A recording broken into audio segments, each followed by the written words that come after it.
सभा जोबनायनि उनावबो आग्लायग्ला मोनगोन ना मोना मिसनाव दखानाव मोनगोन खुलुमबाय रायजो राजा नोंथांमोननो दाख्लै खोथा होखानाय बायदि दिनै रबिबारावहाय बर' बाप्टिस्ट मिसननि थुक्राझाराव सभा जादों नैबेखौहाय एक्सप्लर खालामनानै नोंथांमोननो देखायगोन दायो भिडिअखौ जागायदों जाहैबाय नैबे आइ दैमानि सेराव थानाय बे आइ पवालि पिकनिक स्पटनि खाथियाव ब्रिज गोदान दं बिनिफ्राय जोङो भिडिअखौ जागायबाय थुदो बिदिब्ला नोंथांमोना नायलांबाय थादो जोंबो थांनोसै हा गावखौ खेबगारलायनो गिबावबाय रा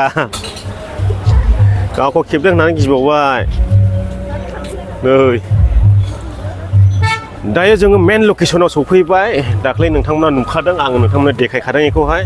दा जोङो सिङाव हाबनानै नायहैबावगोन ओमफ्राय दिनैहायथ' बिराद रायजो राजाफोर दङ ना पाब्लिकफोर दङ बिनिखायनो दिनैहाय पाब्लिक गेजेर नोंथांमोननो देखायगोन बेसेबां पाब्लिक जायो जोङो गेटनाव थुक्राझार मेन बाजाराव दङ बेनो जाबाय थुक्राझार बाजार ओमफ्राय दा जोंबो सिङाव हाबनानै नायहैगोन सिङाव सभा जागासिनो दङ रायजो राजा नोंथांमोन दिनै फिन सौफैफिनबाय थुक्राझार मिसननि सभायावहाय दा गेट मोखाङाव दङ जोङो खाथियाव दखान दङ बायदि बायदिनो ओमफ्राय दा जोङो सिङाव हाबलांसिगोन ओमफ्राय बिथांमोना भलन्टियार थादों थाथ'दो जों सिङाव हाबलाङि दाख्लैथ' मोजां साजायनायखौ मोजां नुवाखै दिनै साबसिन नुगोन दायो आङो सिङाव हाबबोबाय माबायदि साजायदों नैबे साजायनायखौ नोंथांमोननो सिगां दिन्थिफिनगोन फिननो दाखालिथ' बानायबाय थानायखौल'सो नुदों मोजां कमप्लिट जानायखौथ' नोंथांमोना नुवाखै नायलांबाय थादो दिनैनि ब्लगनि गेजेरजों आरो गामिनि रायजो राजाफोरखौबो देखायगोन माबायदि बादा खालामनानै थाफैदों चेनेलाव गोदानब्ला साबस्क्राइब खालामनो दाबाव रायजो राजा नोंथांमोन भिडिअखौबो शेयार खालामनो दाबाव दा जोङो थांगासिनो दङ मेन बे फट' स्टेज होनब्लाबो जागोनलै बेखौ खोनानाय बायदिला गिर्जा जागासिनो दङ लेक्सार होगासिनो दङ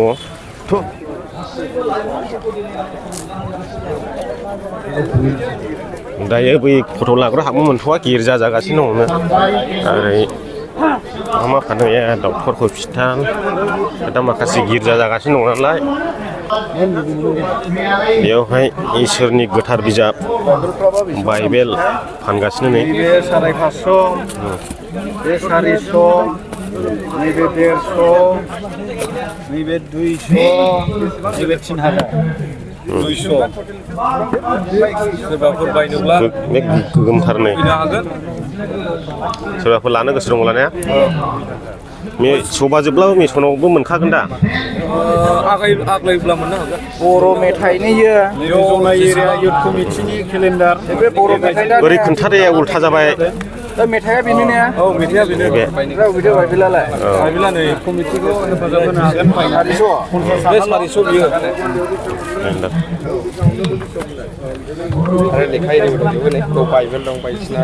लेखा दं आरो ना सानडे स्कुल टिचार मेनुवेल बबेबा गिर्जाया जुदि गैयाबा लांफैनो हागोन इन्टारमिडियेट आरो बेखौ जोङो ओरैनो फ्रियाव गिफ्ट हरनाय जायो बेखौ सोरबाफोर फरायनोब्ला ना इच्छा दङब्ला लांनो हागोन बर' इंलिस दंना लिरनाया बर' इंलिस दङ देबनागिरि दङ लागोन ना लेखा नांगौ ना गाबाय दे पाब्लिकाय लानाय जाबाय लोगोफोर दे ओरैबायदि पाब्लिका आरो लायो मोननैजोंलाय नों मा लानाय दं आदा एकदमबारे बाइबेलजों बर' मेथाइजों एकदमबारे पाब्लिटार एसे फरायनाय नां दे 600 थाखा जाबाय 600 फरायनो लानाय दे अब्ला आंथ' थांलायना दङ फरायानो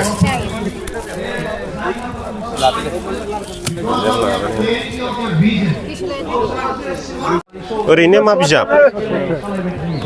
बिजाब इयो जिउनि देंखो मेथाइफोर नामा जिउनि देंखो बेवहाय गोबां मेथाइफोर लिरनाय दंनो रायजोफोर सभा जोबनायनि उनावबो मिसनाव बिफैला मोननो हागौ मोनगोन दानिया बेयाव बाइबेल खबर ना माइलाय बाइबेलनि ना हलि बाइबेलनि खबर गोबां बिजाबफोर बाइबेला बेयावबो मोननो हागोन नै गासिबो बाइबेल बाइबेला बिफा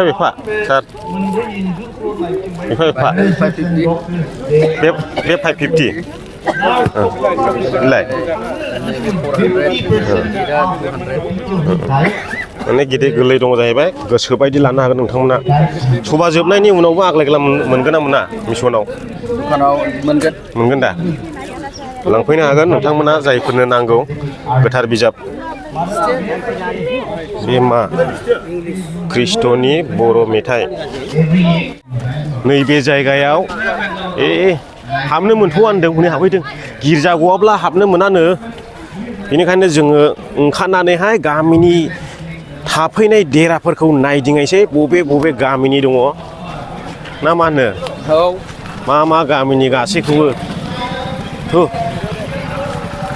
बैथिंजाय नायहैग्रोसै थाइखा एरियानिखौहाय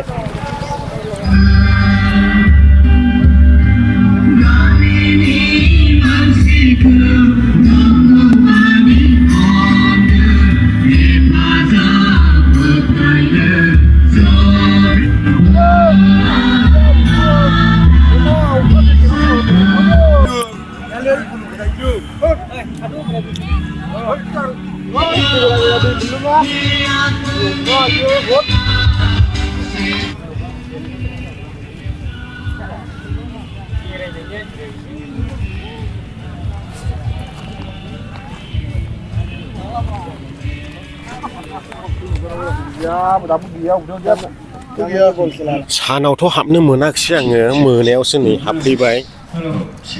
सानावहाय ओरै थांबाय ओमफ्राय दा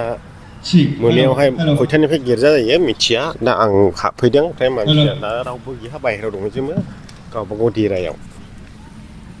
दा सिङाव सिंसिम हाबलांगोन आङो दा मेथाइ खननाय मुसुरनाय दामनाय देनाय जासिगोन दायो